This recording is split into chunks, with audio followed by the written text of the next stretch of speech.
I think Hodan is a character that's been slept on a lot. Like, we've had oh, what was it, Soul Rifle, who said it's like, oh, this is the worst character in the game.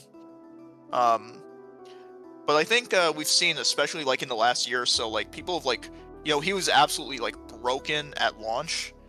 You could just do the most ridiculous things with him, and then he got tuned down, and people are like, oh, okay, this is he's a weird character. You got to go with the charge mechanic, very confusing. But no, I think he is very strong, and I think you're gonna see that a lot in this matchup. And I think I'm kind of liking it, especially against Etalus, because I think you're gonna see some interesting catches, especially with up B. Because Etalus like relies a lot on his verticality to recover, and I think Hodan's gonna have a very easy time exploiting that, especially with like F fair ends up B. Yeah, I can completely agree. Hodan has just like one of the best like raw juggle games in the game, thanks to like a super disjointed up air, charge fair being crazy. If you ever bait out to catch landings, like flash kick is insane with the charge up tilt. And I gotta say, so much good advantage. I do think he's a bit on the visually deceptive side. Like there's a lot of times where it's like you think you're able to punish him, but he can sneak in a down tilt, or he can sneak in a dash attack. It's very tricky, and you can't really believe your eyes when you're fighting against Hodan. You gotta know this character. You gotta know his hitboxes. Do not underestimate this monkey. Absolutely.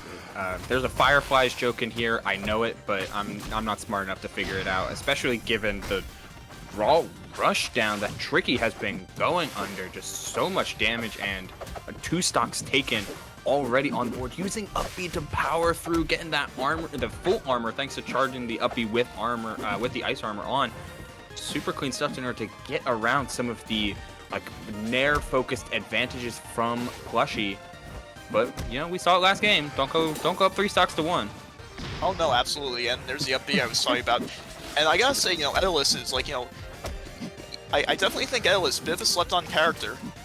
Not too many people play him, but I think, absolutely in the right hands, especially that we've seen with ZB and a few others.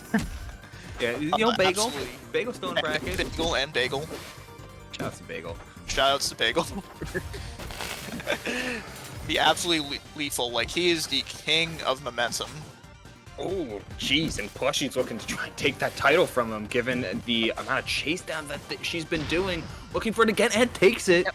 And he just sneaks it by. Choosing to jump over the mud wave and shoot icicles.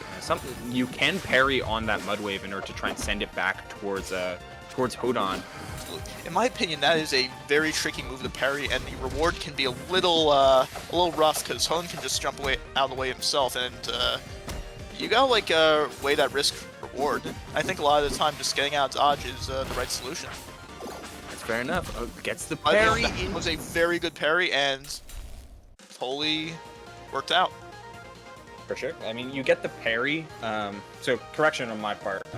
Sorry, everyone. The mud wave doesn't send back, but the you still get the invulnerability from the parry, and the catch on the dash back on from Tricki's part like stopped the bleeding that was starting to really get out of hand. Plushy was putting on quite a show on offense, but Tricki does take game 1, maintains that lead, and allows us to go right into round 2, right into game 2, back onto Rockwall. Yep, I definitely totally respect the counter pick. I think this is going to make it a lot harder for side B to get icicles on stage. It's going to be better defensively for Hodan. Is that going to be a stock, though? No, it was not. The charge up B reaching just far enough. Missing the tech on that up strong, though. Gotta be ready to tech those. It does. It is a little bit of like I wouldn't say it's a fake move, but it is something that you've got to be. You gotta hit at from a tech perspective, because the timing is very consistent. You gotta love the confidence of Tricki. Just like you're moving around there. I'm just setting up my armor. I can totally do this. And again, gets it with the up B. Very nice. And didn't even need a charge that time. That was very unfortunate SD. That's going to make it very hard to come back from. But takes his first stock. I'm so Plushy up 2-1. curious as to why Tricki died. Like, did they not have a jump when they fell into the lariat? Did they just not let go of the, Well, he was doing a fair. Strange. Like, missed a jump input? I don't know. You could And, theorize you know, this it all happens, like... It totally happens, you know. day. Yeah. And when you're playing a game as fast as this, you know, you would be surprised how often those SDs can get you. Absolutely, Chernobyl. I completely like yes, right? Like just sometimes in a high input game, sometimes things fall by the wayside. Like your DI there, because oh boy, that charge fair had no business closing out the stock, but here we are in game Etalus 3. is Etalus has some weight on him. Nice parry. Love that opening. Just like, all right, throw the spirit, like, get the parry. Okay, now we can play the game. It's like a little formality. It's just like, you know, return postage. It's like, none of this, please. Oh, look at how much ice is on the stage here, Chernobyl. I mean, something that we haven't really been. Oh, that was a lethal up B. Very nice use of charge. I guess like that's like a different level of counterplay for Hodan specifically, right? Like a lot of the times when you see if you can't chase that high when Etalus recovers like mad high like that, I'm very happy to say that I had a feeling that this would come into play a lot during the set. The charge up B on a high recoveries. You did call it out, but it's even better because instead of waiting to parry the icicles that come down, you just face. Would you believe I was a little scared right there? I'm just like, no way that that'll kill. It's like, wait, that's that kill? Oh Lord.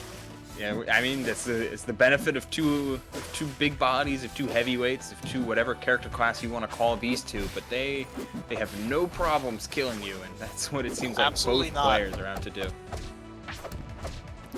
I'm trying to remember, I think Hodan is the 4th heaviest? Let's find out.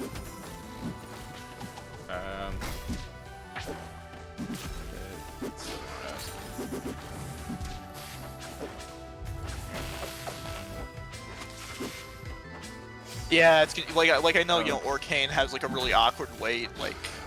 Yeah, but would that be kill timing instead of like raw weight?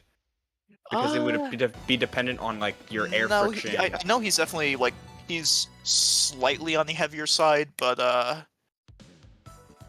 Oh yeah, I guess it's variety. You know, it's variety in Rivals because there's like there's ground, like there's movement values, but then there's also like effective weight values which change based on like knockback adjustment and gravity.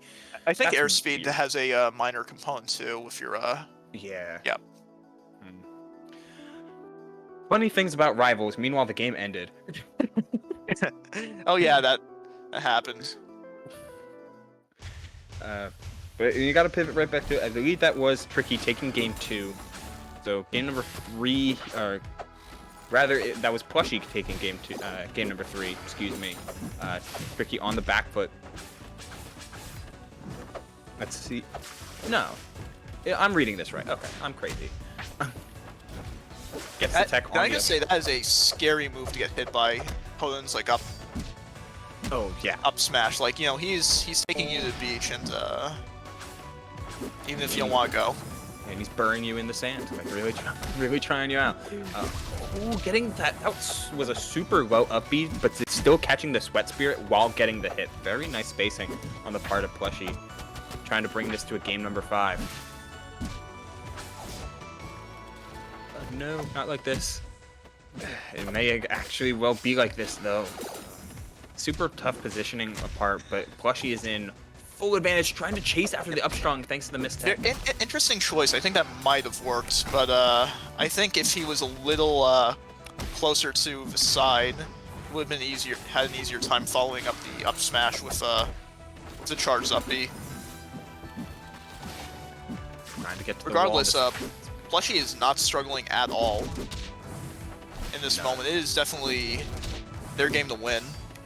And I think one of the best things that I've seen with Plushy's Hodan, right, is managing her sweat spirits a little bit better than, or a little bit differently than other like prominent Hodans, like Giga, for instance. Like Giga wants a plentiful amount of spirits on screen so that he can utilize them whenever he needs to pivot into any of his specials, like the side B cancel or up B, or what have you. And Plushy kind of just wants to run you over. Yeah, Plushy focused on, like, I'll get one on the screen and I'll orient my positioning around that one instead of trying to constantly put myself into like throwing around sweat spirits before I'm allowed We don't need to get too fancy, you know. It's like I'll just throw down the spirit and close out the set. I'm just gonna throw out the spirit, you know. Maybe I'll do a tornado around it, or you know, maybe I'll just do a mud wave, but you know, nothing fancy, just enough to get you thinking on your feet. Okay, and that's that will do it for the set. Plushy taking it 3-1, and that style of Hodan allowing her to get into top 8 on the winner's side. Monkey indeed. Monkey indeed. Monkey indeed. As we move on to our next winner's side set for this top 16, and it's going to be Cake Assault up against